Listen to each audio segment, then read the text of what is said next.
Et puis, Nicolo, bon, moi, t'es. T'as pas toujours commencé à réunion. Bon, moi, t'es. Il s'en va, ça par rapport à maman. Chose, on a.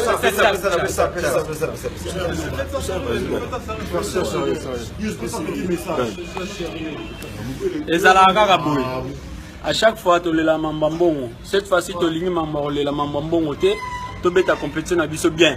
Mbongo est là. Pour te bêta.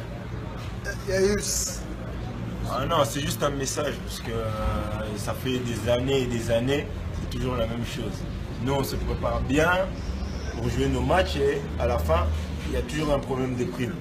Donc comme on est là, on est réunis, on va discuter avec vous. Il y a off, il y a entraînement. Il y a un problème de prime et on est off d'entraînement aujourd'hui, donc il n'y aura pas d'entraînement aujourd'hui.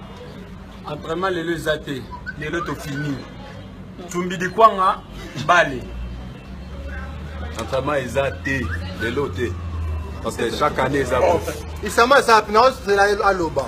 Toujours la même chose. Entraînement à télé, non? Entraînement à télé, dans le groupe. Entraînement à télé, pour l'embauche, le biseau. Une modalité de monter à mot pour se décider de se faire. Donc, les décisions sont ensemble. Vous dérangez. Yo, Serge. Les lots 11. Les ans passés. Les ans passés, pas ma